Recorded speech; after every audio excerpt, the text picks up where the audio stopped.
I don't know how to describe the silhouette, not to describe the silhouette properly. But anyway, I went back to her, saw her in that dress, and I was like, come with me. And then whatever world that I was in that moment, I can remember, I brought her from that world and I brought her to Perth, Australia with me. And I got her to sit there with me. And I was like, look at us. Look at the world we're in. Just look at us.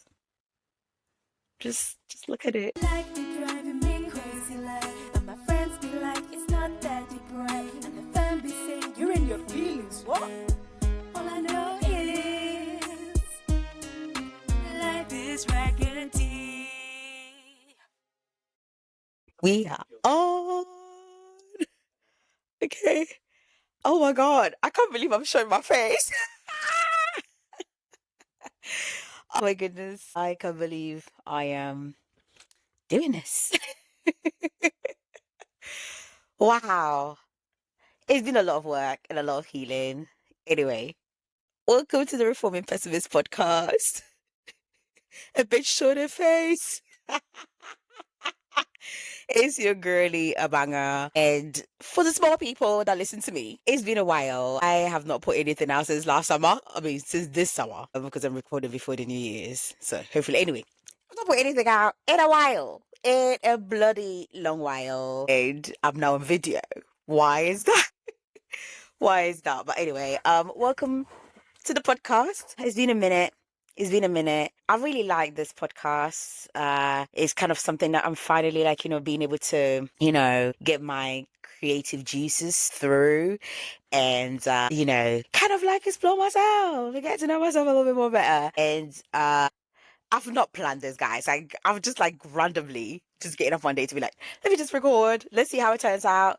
And let's see how this episode goes. So we'll see how it goes. Hopefully at the end, it's like fruitful. But yes, I've started again. And I'm actually liking I've started again.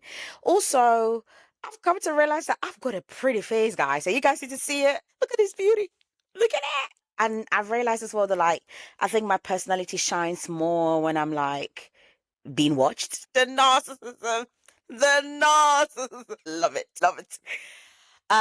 No, but my personality shines in more. And I think that also the things I'm articulating about, I'm talking about healing. And sometimes you need to see someone to connect and to, read emotions and, kind of be able to connect with it. That's the word, connect. So here I am now doing video podcasts instead of audio. And why was I doing audio podcasts? I will come back to that in a bit. But I'm going to still follow the structure of how I did the audio podcast. So I'm going to do a check-in, do an intro, do a check-in, and then kind of walk into the body of my podcast. So I'm going to do a check-in first, then talk about why I started with audio first, and then go back to why I'm doing, like, talk about videos, what I'm excited about, how it's going to be like. And if you want to join me along this journey of me talking about my healing and life being really raggedy, you can be on board. You can come and join it. You know what I mean? Okay, so, and welcome to my bedroom. I hope you like it. Bitch is comfortable. Sorry, I use a bitch a lot. And if you're not a fan of it, sorry.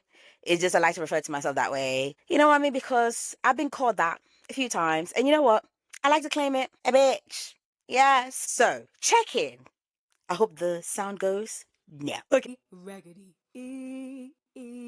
So raggedy. Okay. All right. So, how am I now? Guys, I am doing amazing. I'm doing really well. Really, really well. But that's also having gone through brutality. Brutality. This last year. My God. My God. My God.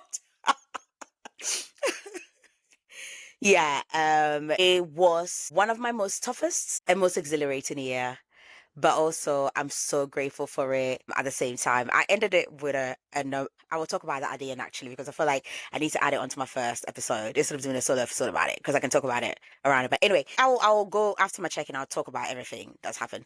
But yeah, honestly, I'm doing great. Mentally, I'm in a great place. Physically, I'm in a great place. Spiritually, I'm in a great place. Emotionally, I'm in a great place. And normally, as a pessimist, I don't like to talk about it because I'm like, I'm gonna jinx it, and it's gonna get bad and whatever. But I feel like I've gotten better. There was this prompts that my affirmations that my therapist sent me, and because I'm recording my phone, I can even go back and look for the affirmation. But there was one specific one that really struck me, which was that the affirmation was saying, I believe in myself and I trust in myself to be able to get myself to where I need to be and get myself to where I need to go. And I remember reading that prompt in particular about trusting yourself and realizing, God damn, a bitch don't trust herself. Count how many bitches I say in this episode, right? Count it. Count it. But yeah, I realized I just didn't trust myself. Like, I didn't, trust in who I am and the person that I am and my abilities and my capabilities and so much and so forth. So it was really important to me to make sure that I, learned and built trust in myself. And it's in that trust in myself now that like I know that it's not gonna go bad. It's not going to get worse. It's not going to get horrible. And that I do have a semblance of control in my situation and the way things are.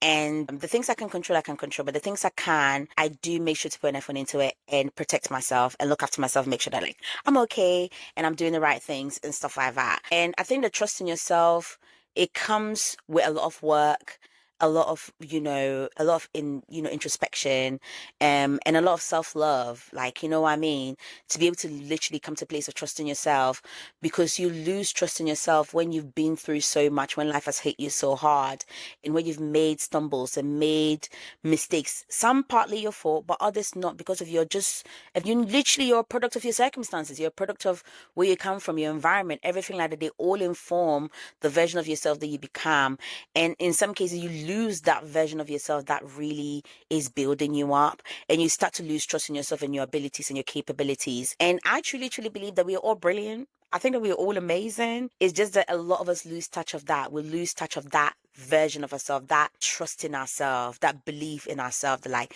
we are something and we could build something for ourselves. We could do something for ourselves. So it was in that prompt that kind of really gave me a theme for the rest of this year, going into this new 2025 coming up. I'm recording 2024, by the way. 25 coming up, like in terms of like learning to, trust myself. But overall, I am doing great. You know what I mean? I'm in a really, really great place. So that's my check-in. Let's go into the episode. Where have you been, Abanga Lydia? Where have you been?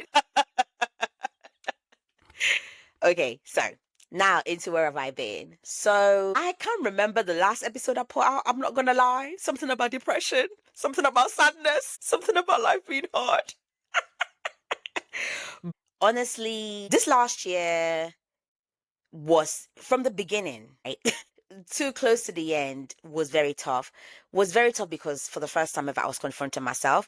And even though like I had set the goal of like being like, come on, put yourself out there, like, do something, like you've always been a creative, and like, you've always wanted to do these things, like do a podcast. And I planned to do it, and I was able to also successfully get it out there, even though I was really struggling. I was struggling with crippling depression at that time. Girl, what are you doing? What were you doing, girl? What were you doing? I was like, let me just put myself out there. Let me do it.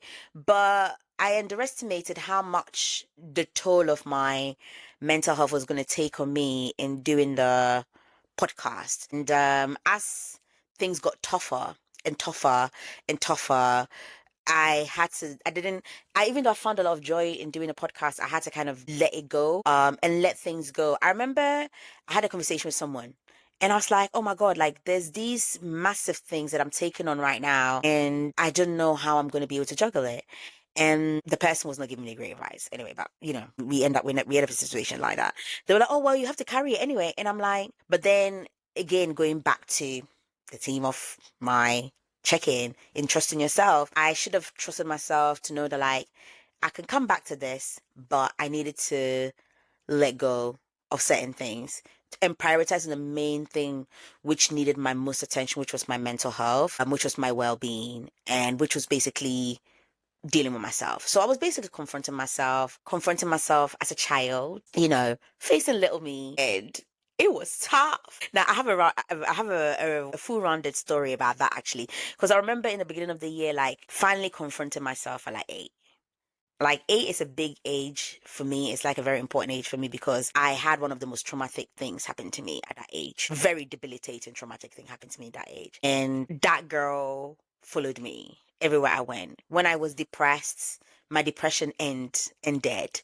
When I catastrophized, because you guys know about depression, and they catastrophized, ruminated, intellectualized, did it autumn Zeisen. Autumn Zeisen. After I've done all of that, I always ended up as that girl. And it was basically my body and my mind telling me, you need to see that girl. You need to meet that girl. You need to talk to her. You need to reach out. But my stubbornness and being like, oh, it's going to be fine because I was putting plasters on wound, per se. And then I'll get triggered and something about life will happen because things were still tough. And, I'll go back to that girl again. And I was not paying attention to her. And I remember like a few years back, a loved one actually called me and they were like, I just had a dream about you and I saw you at that age and there was a door and you looked scared walking through that door. And this person was somebody who knew me as a child, who knew my background, who knew what I had gone through. And that really stuck with me, guys. It stuck with me. I'm a spiritual person, guys. You got woo-woo person here. Christian, crystal. I mean, people say I'm not that Christian, but who gives a shit? I don't. But yeah, crystals, woo-woo, star signs, a bitch will take anything. But and when they had that dream, it really like it just hit me. It hit me. It was like, okay. So this is something. I mean, it was already something, but it was just somebody just calling me randomly, talking to me about it, even though she didn't know that when I got depressed, that's who I ended up with. That's who I ended up with. So for the first time this year, I had to meet that girl because a bitch was doing the work. I'm doing therapy. I'm healing, I'm deconstructing things. Like, I'm finally confronting my BS. I'm confronting all the bullshit that is in my life, every single one of them, one by one, because what is happening is, and my folks out here who are healing, who've had a very traumatic life, who've had a very difficult upbringing, whose life has just been chaos after chaos after chaos. One thing we can all agree on is at some point it catch ups to you. And when it catch ups to you, it's like it's not like it catch ups to you in different ways. Some of us, we have our bursts. So when you see somebody having a rampage outside, please give that person a break because it's a pile of shit that led them to having that rampage of life just being shit to them. Pessimists out here, we're pessimistic because life is fucking raggedy. It's so fucking raggedy. But yeah, and some of us, our boss, it manifests in like being addicted to drugs, like being addicted to food, being addicted to stuff because they try to escape it. Some of us is just, my goodness, is just us turning into what we've literally been exposed to and becoming that because you're like, if you can't beat them, you might as well join them.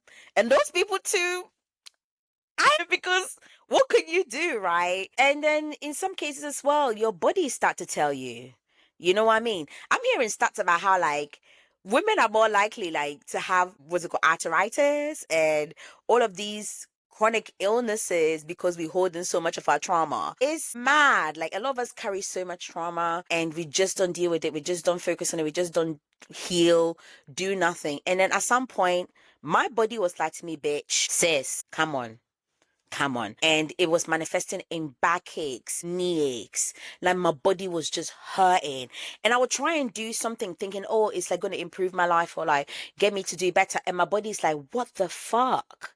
Like, what the fuck? I was in constant physical pain and I just couldn't understand how physical pain could be connected to my mental health, to how much I'm carrying mentally and emotionally. It was crazy to me. It was so crazy.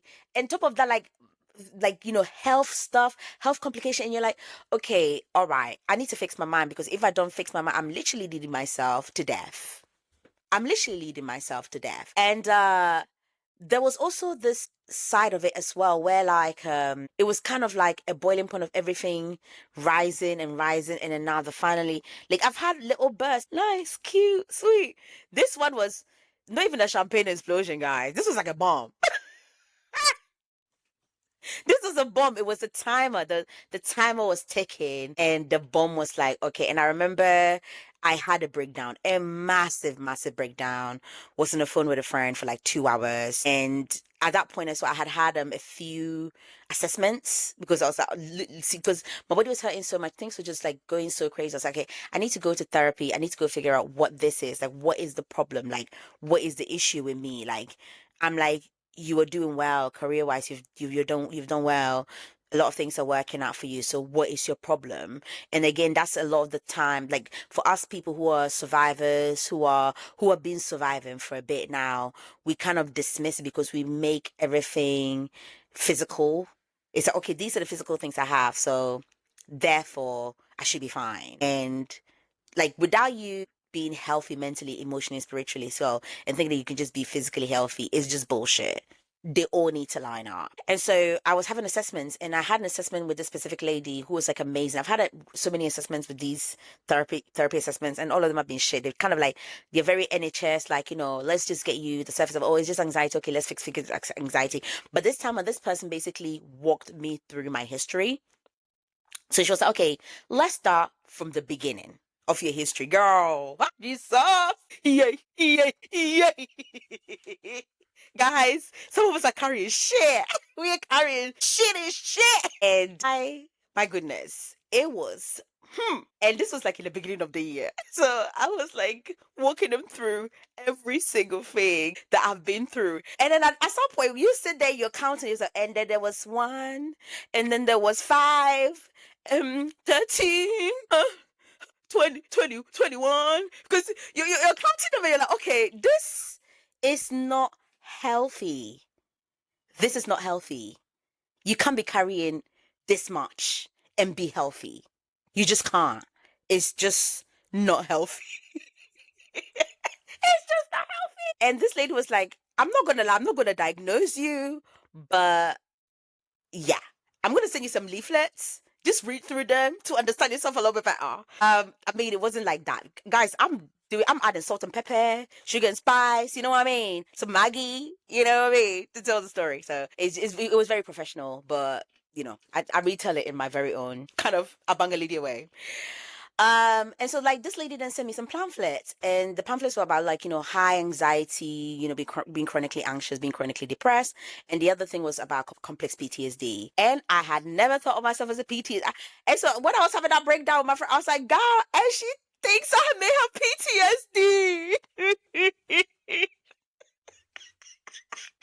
Guys, I know it's not funny, but the way I kind of deal with my shit is laugh. I laugh about it because I think that it just helps. It just helps to lighten up the load. But yeah, basically, I may have PTSD. I mean, I've not been fully diagnosed with it yet. I'm going to try and get diagnosis, but I presume that I do, because I think that like you can have had a lot of the things that I've had or been through or experienced and not have PTSD. Yeah. Like, and not happy. Yeah, there's no way. So, you know what I mean? So I think that breakdown moment was a kind of a realization for me to be like, okay, girl, so we've kind of held it. We've been high functioning depressed for a while. We've been high functioning anxious for a while. We've been kind of being able to hold it down because we've dealt with this our whole lives. We've been functioning for a while, but at this point, this is having real tangible impacts, proper real tangible impacts in your life. It's having impacts on your well-being, the way that you're living life, the way that you're going about things. It's basically being disruptive in your life, so you need to do the work. So I then went into therapy and then started the work, then finished therapy, and then I also got referred to this specialized service that deal with trauma and trauma survivors. I'm still on the waiting list, guys. NHS, yay! I'm still on the waiting list, but I'm looking forward to hopefully getting to work with them. And I also then, luckily, for some reason, the universe was on my side. And guys, let me tell you something. Community is where it's at. Unity is where it's at. Because as I'm talking about, me having breakdowns and all of these fumbles and whatnot, what did keep me and what did hold me down through this tough year? The exhilarating part was my community, because let me tell you something, they showed out, and they showed. My goodness, they showed out. They literally showed out. Like, I was just being brought out to escape. Because when I came back home from work, or, I sat down, I'm in my head, I'm in my world, and I'm ruminating about everything, because now I'm confronting a lot of real things. So sitting with these things, it's not a joke. Like, it's really, really tough sitting with yourself, facing yourself, sitting with yourself, having to sit with yourself at 6, and what you experience at 6, at 10, and what you experience at 10, at 15, at different age. And it's like re-traumatizing yourself, reliving nightmares, and being in those nightmares, and a friend messaging and be like, girl, I'm getting married, are you showing up? So come and have a good time at my wedding. Thanks, Audrey. And, I show out, and it's the best time ever, because she gave me an escape to be like, come have fun. I'm happy. I'm getting married. You know what I mean? My other girlfriends like, yes, I'm getting married. I had 3 girlfriends get married this year. Like, it was fun. And one of my girlfriends gave me the opportunity to do something that I've always wanted to do as a kid, which was to kind of like entertain, why I'm doing this podcast, you know what I mean? And just like get people to laugh and be happy and be jolly. She got me the two, actually. The first one gave me the opportunity, and I backed out of it because I was like, I don't think I'm not sure. And my friend Felicity was like, girl, do you want to host my wedding? I'm like, you want me to host the whole last wedding? Yeah. But then my other girlfriend was like, do you want to do it? It was much more smaller. And I was like, yes. And I did it, and it was so fun. It was so, so, so fun. It even triggered memories of things that I wanted to do when I was like 7, when I was 8. So now it's not me looking at nightmares and going back to nightmares. I'm not going to good memories, because I had forgotten about all the good memories, because all the good memories were clouded by all the nightmares. You know what I mean? So it was just it was really nice. And just my friends be like, oh, let's go to this festival, like, let's go to this event, let's do that. I had one of the best summer I've ever celebrating my friend Anna's 30th with my girl Anna and Ava. Like, my friends, my community, they just really showed out for me. They made me feel so special, so beautiful, just so wanted and so loved. And therefore it made dealing with myself and facing myself and healing myself, much easier. I went out, they poured into me, and I came back and I poured into myself. I went out, they poured into me. I came back and I poured into my younger self. So every time I felt low, I felt shit. I felt like, what, Lydia, whatever. Before I used to treat myself horribly, because when you're bullied, you bully yourself. You become your own bully, because all you've known is being bullied, all you've known being treated horribly. And therefore you become a pessimist, because you think that everything is horrible, everything is shit, everything is this, that, and the other. When actually that's not the truth. You know what I mean? There's a lot of love out there if you find the people that are willing to give you love. And my people, they were loving on me. They were loving on me. They were really loving on me. So community was kind of like what really, really got me through, talking to my younger brother, having conversation, like healing each other, talking about our own kind of experiences and stuff like that. Like, just being around people who were just full of love. It's not like they didn't have their own problems or their own issues or whatever, you know what I mean? But just being there and showing up, you know what I mean? Friends just being so caring and just being like, girl, like, don't panic, don't rush, like, stay here, like, relax, breathe, like, you know what I mean? Don't do too much. Don't like, go crazy. Just take it slow. And me constantly telling them, guys, I'm depressed. And they're like, okay, you're depressed, but we're going to that park walk. Yeah, you're depressed, but we're going for that meal. Because I was depressed for very long. I was depressed for like a good 7 months. I was depressed for a very, very long time. And most of the time I didn't even have the energy to reach out. But everybody was reaching out to me. Everybody was checking in on me. Everybody was making sure that like I was okay. And it just made me realize how much love I had around me, how much support, how much community, how much I am so blessed, guys. I hope you're jealous, because yes, I am blessed. I wish you had it. I mean, you wish you had it. And just encouragement in terms of like, things that I can do, and them believing in me and just pushing me to pursue things and stuff like that. I was just so grateful. And then on top of that, I met a good therapist. Guys, let me tell you something. A good therapist can change a lot. And I've been in therapy since I was like 17. in college where, my goodness, you know, like you meet these nosy teachers and you're like, why are you in my business? But I met these two teachers when I was in college, and they noticed something, things that I couldn't notice. Now I'm 30 and I'm old and I'm wiser. I see what they're seeing, but they noticed something. They noticed that there was a problem. And they were like, you know what? We're going to get you to go for an additional English classes, which I was like, fuck you, bitch. My English is not bad. I'm good with my English. But no, they were like, you know, go to these English classes and go to therapy. We had a school counselor. I was like, I don't want to go to therapy. But that therapist was such a blessing because even though it wasn't proper therapy, it was kind of like a vent session where I went and vented because there was so much that I was carrying at that age and I needed an outlet. And that place was the best outlet that I could have. My therapist was not that experienced, I must say. So I don't think that she probably grasped the complexity of what I was going through. And she was also quite young and so, but she gave me room and she gave me space to be able to, you know, express myself outside of the persona that I had to put up in the world when I was a teenager. So these two ladies noticed something and then put me in therapy at that time. And I was so grateful for that because it kind of started me on kind of having a good outlook on therapy. And then I've been going to therapy since then, like on and off for a while, because I always knew that there was a problem. So go to therapy. But I couldn't understand the point of therapy because I couldn't understand the work that I needed to do. It took me a while to figure out the work that I needed to do. And every time I figured out the work that I needed to do, whatever progress I made with the whatever therapist I had before then opened up a new avenue and a new pathway for me to go seek further help to dive deeper. It's an onion, it's a layer. It's like, you know what I mean? It's a concrete where, like, you know, they've been laying block upon block upon block upon block upon block. So the blocks are long. It's a long block. So you're like, let me smash some blocks, and you're like, smashed, I'm doing well, I'm doing good. And then all of a sudden you see that there's more blocks and you're like, hold on. And you're like, let me smash it.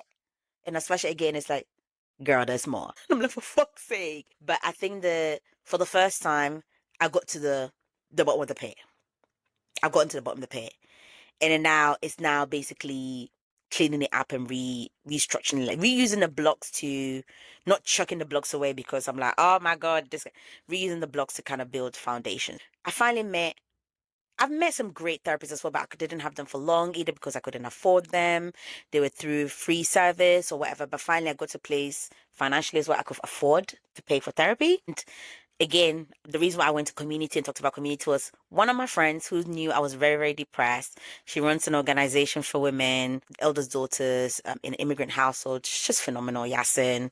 Just an amazing heart, amazing person. She was thinking of me during that period and she saw this organization offering therapy sessions, 6 free therapy sessions. And I was literally coming out of one of my free therapy sessions that I've been doing through work. And she was like, girl, do you want to check it out? She just sent it to me randomly. And I don't think she's just sent it to me. She sent it to a lot of all of our friends because I'm not going to lie, if you're an eldest daughter in an African household, you definitely need therapy. Sorry, I'm not even side-eyeing you. I'm just telling you, go get therapy, girl, because they do be doing damage. You know what I mean?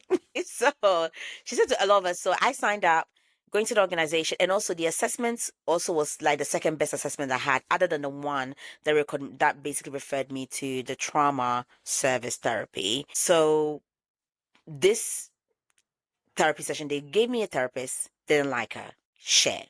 Very shit. Like very, very shit.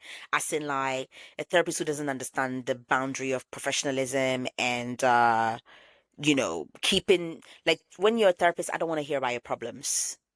Why am I paying for you to come and hear about your problems? But anyway, the second time around, the second person they recommended to me, phenomenal, amazing. And I've been with this therapist now for the past 6 months. And oh my God, she has broken me. She has stretched me. She has dissected me. She has rebuilt me. She has done everything. And I'm grateful for her. Best perks of it is that, you know, she comes from the same country I come from. She's a Black woman. And these things are really important in a therapist, particularly a therapist who understands you and meet you where you are culturally. And they challenge me. I go to therapy to be challenged. I think one of my favorite things about myself is I like to be challenged.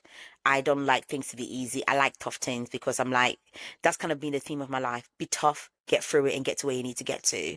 So I don't shy away from things that are scary. Now, let me tell you, I'll be shaking in my boots like, oh my God, I don't want to do this. I don't want to.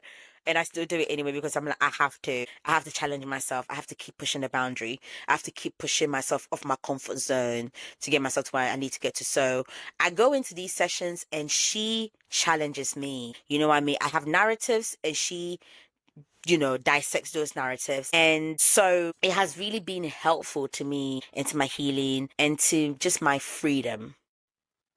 It's to just my freedom. So towards the end of my sessions with her before the best part of my year, which I can't wait to talk about in a bit, I had a very crazy moment in therapy where like she basically shattered the foundation and the structure of the way I thought about my life. She shattered it because she asked one poignant question that got me to really reflect. And I think that that's the arc of a really good therapist, is like a good therapist listening to what you bring in into the sessions and then seeing, basically changing you or basically directing you to see a different spot. Where is your blind spot? We all have it. We all have the blind spots. I've met people who are like, oh my God, I understand everything. I see everything. I'm like, no, you don't. You don't. You don't know everything. You have blind spots. You're not exposed to everything. And the beauty of therapy is for people to kind of shine that light, shine that brightness into your blind spot. And she showed me a blind spot that I had never ever thought about. And that was so like, it was breathtaking, but also it was so soul breaking because it got me to really confront certain realities and certain truths and stuff like that. So also meeting a good therapist as well has added to it. But in being in therapy as well, I've kind of like finally met the joyful side of myself, the happy side of myself. I've learned through therapy that I'm actually a really happy person. Yes, I'm a pessimist because trauma don't stop you from being a pessimist. I'm not gonna lie. And a tough life do not stop you from being a fucking pessimist. But again, that's the point of the podcast. And I'm reforming my pessimism. I'm trying to change my way of thinking and thinking that everything is gonna break down and crush over and stop and things are gonna get worse and worse and worse. I'm trying to change that narrative and move more to like, it's gonna get better, it's gonna get great, it's gonna get, wonderful. Not in a Disney la-di-da-di-da way, but in a very realistic, logical way. So, I had that crazy moment, and I was like, oh, finally, now that I have a therapist, and I'm now realizing, oh my God, like when I was a kid, like I used to love entertaining and doing this. Okay, let me go back to podcast again and do a video podcast. Show your face, bitch. You are beautiful. Like, people will love your personality. You're gonna smash it. Put your face out there. Let people see it. Let people see it. Stop hiding. Because the reason why I was doing an audio podcast was because I was so anxious. I was so anxious about putting my face out there. I think that I wanted to put a barrier between myself and whatever audience I wanted to garner, so that like, I could still hide. But I think that like to talk about healing, you can't hide. You have to be really transparent in my own within my own boundaries, of course, but you have to be really transparent so that the audience can really connect. Like what I'm trying to do with this podcast, I'm really hoping that as I share my stories and I talk about the things that I'm doing and like the experiences I'm having and all of these stuff, I'm hoping that it encourages someone to also burst out of themselves, burst out of whatever walls that they've created for themselves. Having been somebody that I've had a life that I've had, I realized something is that you grow up in protective mode. You're protecting yourself. So you build blocks around you, and then it becomes Teflon Don and it becomes Rikers Island. You can't burst out. You can't get out. You know what I mean? It's protected. But then I also realized that it becomes your own prison. It's that you build a building, a block around you to protect yourself from all the incoming threats, all the incoming, harm that is getting to you that you just don't know how to survive. And you do such a good job building that blocks around you that you end up putting yourself in a prison. And I'm trying to break myself out of my own prison. And I really hope that I get to help people to break themselves out of their own prison where they're not limiting themselves.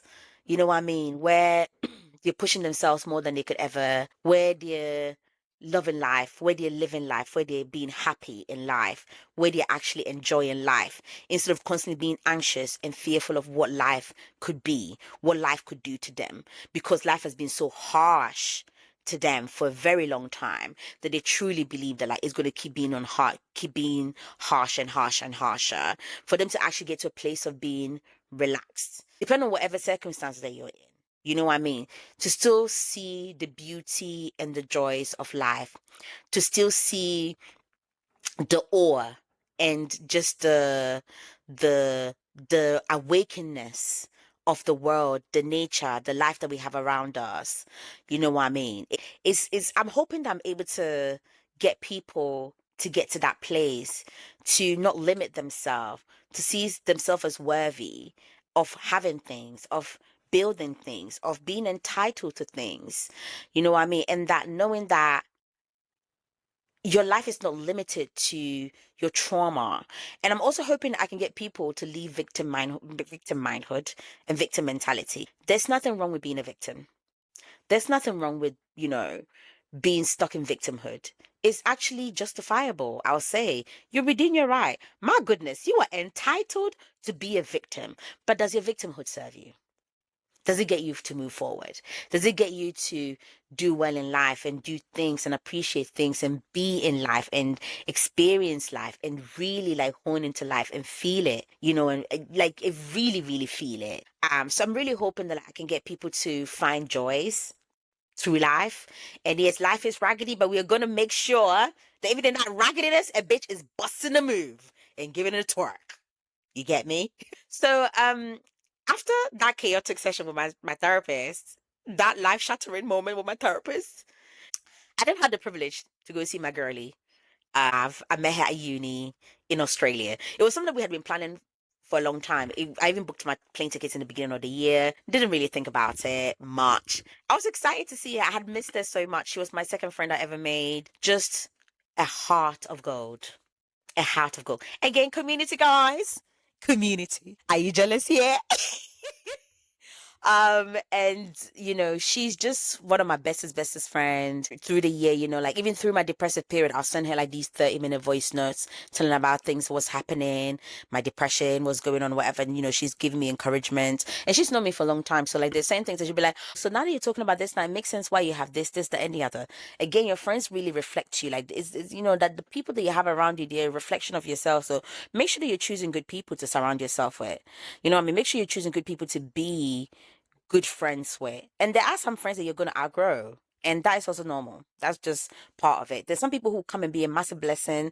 And at some point, you know what I mean? The relationship fades away or the relationship dies down and becomes a different forms of relationship as you grow and as you change and as you evolve. And as you become more and more yourself as well. As I became more and more myself, I felt like, there's some friends that like, we kind of became not as close anymore. And that's fine because I'm becoming a version of myself that is authentic to me, that's authentic to who I am as a person. And I love myself so much and I don't want to give that version of myself up. So I rather like give up on the relationship or kind of like just let the relationship fade away type of situation.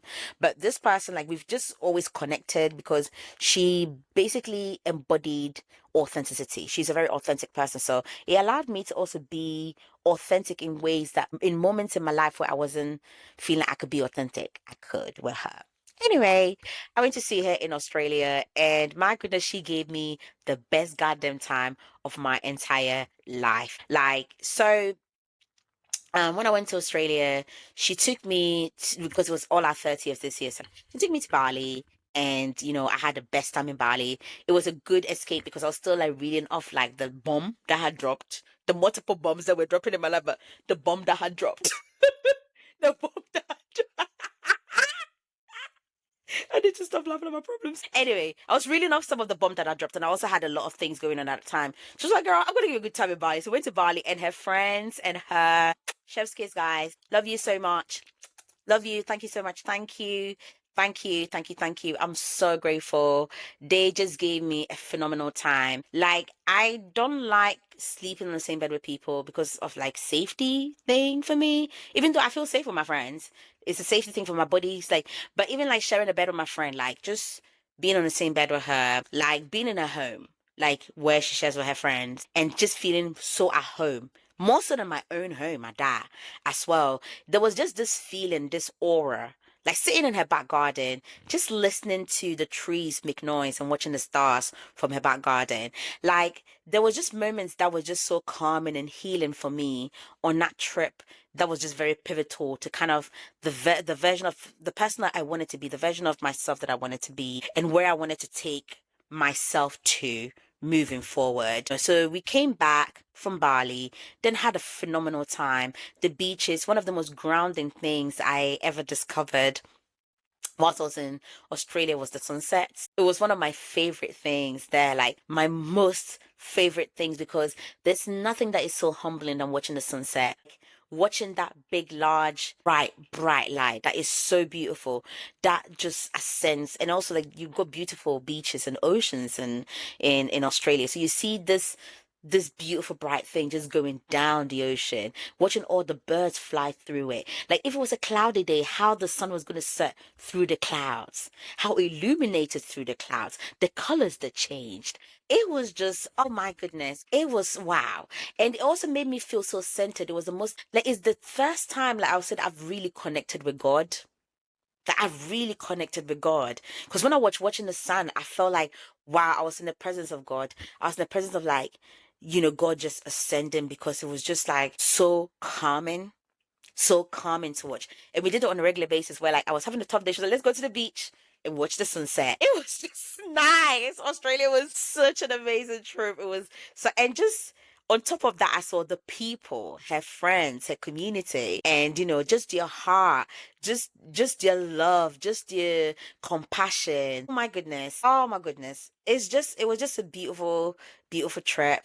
Like I couldn't have asked for better. If you do get a chance to go to Australia, visit Australia, particularly Perth, WA, because I know everyone talks about Melbourne and they talk about Sydney, but I don't think a lot of people talk about Perth, Western Australia. And I went to Perth, and Perth was all that I could have asked for. Not a crazy city, but also the calmness, just the down to earth bit that is just like so lovely.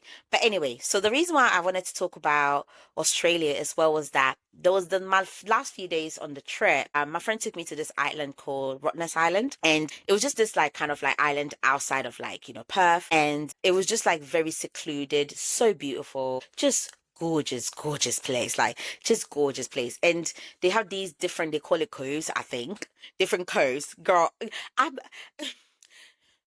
geology is not my strong suit. Geography is also not my strong suit. So please, if I don't get it right, leave me alone. Leave me, goddamn. But honestly, she took me to these one. There's like little, coves, or I think where it's like different like beaches across the board. And my friend is a geologist, so she's such a, oh my god, I love that about her. She's like, oh yeah, we're gonna go to this western side because it's gonna be still, the water's gonna be still, and it was my favorite thing ever on the trip. Like my favorite thing I ever did, going to the island, because for the first time ever, as a non-swimmer, I got to swim in the ocean because there was a lagoon. It was so amazing, guys. So amazing. I snorkeled and got to see some fish under the ocean. So beautiful, like so amazing. And we just had a very chill day, just walking around the island, going to different parts of the little beaches in the island. And there was this moment we got to this specific beach where we were literally the only people there for about 2 hours before other people came. But it wasn't like a lot of people in the beach. It was like about 10 of us in this massive beach, like massive beach. And there was a moment where my friend, like, she brought speakers, so we put some really good vibey music on. And I went into the still waters, because it wasn't like it wasn't like the lagoon where there was no waves, because lagoon is always still, it's like no waves. But it was like the beach, the ocean, but it wasn't a lot of waves. The waves were very like subtle, like very subtle. So you can literally sit in the water, you can go swim in the water, because it's like not heavy waves where you're battling for your life, struggling to survive. Whilst I was sat in the ocean, watching the vastness of the beauty of the ocean and where I am and where I'm sitting, I thought about myself at 8, and I thought about that girl. And I had this moment whilst I was sat there where I just closed my eyes And I went back to myself at that age. There was this specific dress that I used to wear. I just wish I kept that dress, guys, just so I can hang it up. And just, but like sometimes like you need to let certain versions of your past go because I tend to like to hold on to my past a lot because I've lived in it a lot. But there was this specific dress I used to wear, which was like burgundy and was like this kind of like, how do you even put it? It was like it was Velcro and it was a kind of like a mermaidy dress, but not too open. It was like, like it clutched to your waist and then it just like kind of opened up. I don't know how to describe the silhouette, not to describe the silhouette properly. But anyway, I went back to her, saw her in that dress, and I was like, come with me. And then whatever world that I was in that moment, I can remember I brought her from that world and I brought her to Perth, Australia with me. And I got her to sit there with me. And I was like, look at us. Look at the world we're in. Just look at us. Just look at it. Yeah, yeah. Sometimes I'm shocked about how far I've come. I'm shocked. I'm always overwhelmed by the life I live now. I'm like, I'm not meant to be here. But goddamn bitch, you're meant to be because you worked hard. I worked so hard to be here. But that was such a moment. That was such a moment for me. And it kind of ended my year off really perfectly. I'm so grateful for that 1 month in Australia. I didn't work in there, which was like trash because it's 8 hours ahead of the UK. And Jesus Christ, that was tough. But other than that, it was, oh my goodness, it was just the most healing trip. It was what I needed to the year that I had, to the difficulty of the year that I have had. And now it's on to more work because this now that like okay, I've now confronted myself, I've now faced every single thing that I've been through. When the first time I was having the assessment with the lady, I was like literally like crumbling, oh my god, like is this and that, and it's not like, oh okay, and there's 25 and then there's 32 and there's 205. It's a lot of things. I'm aware of it. I'm now very much aware of it. And now I'm being very patient and very graceful with myself. And now having to go through everything one by one, to kind of like work through them. And I know that like there's certain things I'm not gonna catch because I need to have a certain experience to get that trigger to be able to then confront it. But thus far, I'm doing the work. And that's all that matters, guys, is that if you're healing, you're trying to heal yourself, heal your past trauma, change the narrative for yourself. You just have to continue to do the work, and the work never ends. It's a lot of work to be able to keep yourself going. It's a lot of work to keep your joy. It's a lot of boundaries. It's a lot of you know what I mean? It's a lot of self-love. A lot of encouragement, a lot of appreciation for yourself, a lot of goddamn. Let me tell you something, guys. Goddamn respect for yourself, for the fact that like deep it, you you brought yourself this far, and don't you dare disrespect yourself and belittle yourself and tell yourself that you're not good enough when you goddamn brought yourself this far. I need to stop being. I feel like I'm trying to be Jennifer Lewis. But yeah, no, like you've worked bloody hard. Like the amount of respect I have for myself now, my younger selves, my just all the versions of myself who really kept pushing me, kept me going, kept looking up, just in all of it, just kept looking up and be like, girl, keep going. Just keep going. Sometimes I didn't even have the motivation. I didn't even have it, but I just kept pushing because I don't know. I just kept. And so, you have to really respect yourself on that. And I'm looking forward to the work. It's tough, it's difficult now, but now again, like it's in the respect of myself now I realized that, sis, you're Teflon. Dawn. I don't even know if I'm saying that thing right. I'm not gonna lie. I don't even know if I'm saying that right. But you are Teflon. You know what I mean? There's so much for a lot of us people who've had a very traumatic life that can phase us, but we live in that fear and that constant anxiety of thinking, oh my God, and it's going to be more. Like literally, if you're standing here today and you're surviving, you are stronger than a lot of people out here. You're really strong. You're a really strong person. And I really hate people calling me strong, but you are. That strength is your superpower. And you need to convert instead of being in anxiety, you need to convert the anxiety into self-assurance and self-esteem and self-confidence in yourself. You need to learn to convert that. And it took me a while to be able to figure that out, to convert it. And yes, the anxiety comes here and there, but now it doesn't hit me as much anymore because there's that new inner voice now. I call her Tina. She's amazing. Who just comes to me like, girl, no, you're gonna be fine. Like, what else? Like, what else? Else can hit you? Like, what else can be done that can make things hard? But overall, crazy year. But back now on video. I hope you like me on YouTube and Spotify and all the places you can watch me live on video.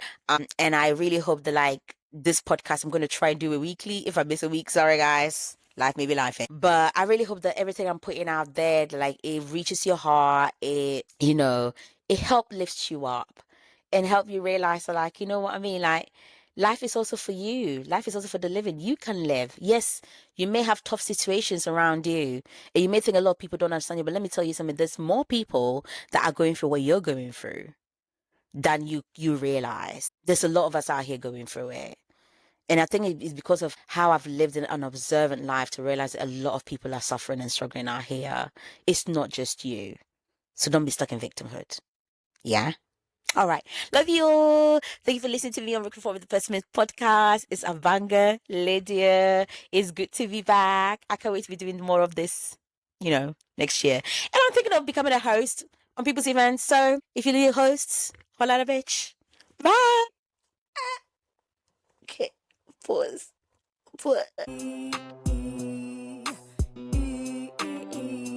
Raggedy.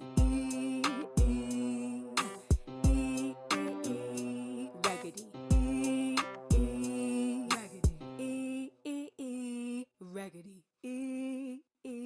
So raggedy.